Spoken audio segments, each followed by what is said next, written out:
Hi guys, Nawab cafe అనే ఒక movie అయితే ఈటీవీలోకి అయితే స్ట్రీమింగ్ అవుతుందన్నమాట. ఇక మూవీ విషయానికి వచ్చేస్తే మూవీ ఎలా ఉంది అంటే నాకైతే రొటీన్ ఫీలింగ్ అయితే వచ్చింది గైస్. మెయిన్ ఏంటి అంటే స్టోరీ మొత్తం కూడా మనకి ఈజీగా ప్రిడిక్టబుల్ వేలో అయితే ఉంటది అనమాట. దాని వల్ల ఫుల్ లాగ్ అయితే అనిపించేసింది. జనరల్ గా మనకి మూవీ చూస్తున్నంత సేపు కొద్దిగా మంచి చిన్న ఫీలింగ్ అన్నా కలగాలి. సో ఈ మూవీ చూస్తున్నంత సేపు మనకి చాలా లాగ్ అనిపించింది. రీసెంట్ గా మనకి ధనుష్ గారిది ఇడ్లీ కొట్టు మూవీ అయితే ఉంటది కదా, ఆల్మోస్ట్ సేమ్ అయితే ఉంటదన్నమాట. దాని వల్ల మూవీ మీద ఆ ఇంట్రెస్ట్ అనేది ఫుల్ గా పోయింది. సో ఓవరాల్ గా మూవీ అయితే నాకు ఓకేగా అన్నట్టయితే అనిపించింది.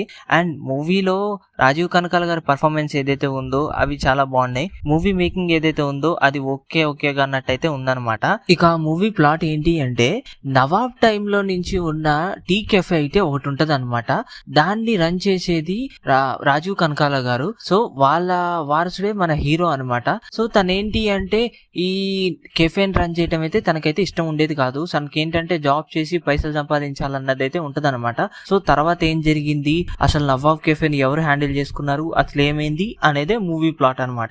ఇక మూవీలో ఫస్ట్ హాఫ్ విషయానికి వచ్చేస్తే మూవీ ఫస్ట్ హాఫ్ ఏంటి అంటే స్టార్టింగ్ ఇంట్రడక్షన్ తో మొదలయ్యి సో మన హీరో ఇంట్రడక్షన్, దాని తర్వాతకి ఒక లవ్ స్టోరీ, దాని తర్వాత ఇంటర్వెల్ కి ముందు రాజీవ్ కనకాల గారి డెత్ ఏదైతే ఉంటుందో సెకండ్ హాఫ్ ఇక ఏదైతే ఉందంటే ఆ కెఫేని హ్యాండ్ ఓవర్ చేసుకుంటాడా లేదా అన్నట్టయితే ఉంటది అనమాట. ఇక క్లైమాక్స్ ఏదైతే ఉందో అది రొటీన్ టైప్ లో అయితే కొట్టేస్తూ ఉంటది అనమాట. ఇక మూవీలో సాంగ్స్ బీజిఎంస్ విషయానికి వచ్చేస్తే అంత పెద్దగా అయితే ఏం లేవు, ఓకేగా అన్నట్టయితే ఉంటది అనమాట. ఇక మూవీలో ప్లేసెస్ విషయానికి వచ్చేస్తే మెయిన్ ఏంటి అంటే రాజీవ్ కనకాల గారి యాక్టింగ్ ఏదైతే ఉందో అండ్ దాంతో పాటు హీరో గారి యాక్టింగ్, మూవీ మేకింగ్ ఏదైతే ఉందో ఫస్ట్ హాఫ్ కొద్దిగా బెటర్ ఫీలింగ్ అయితే అనిపిస్తుంది అనమాట.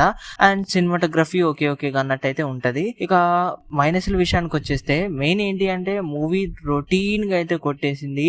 అండ్ దాంతో పాటు స్టోరీ అనేది ప్రిడిక్టబుల్ గా ఉంది. అండ్ సెకండ్ హాఫ్ లో కొన్ని సీన్స్ అయితే బాగా లాగ్ అనిపించేసాయి. సో స్క్రిప్ట్ దగ్గర అయితే బాగా మూవీ అయితే దెబ్బలు పడిందనే చెప్పొచ్చు. సో ఓవరాల్ గా అయితే మూవీ ఓకేగా అన్నట్టయితే ఉందన్నమాట.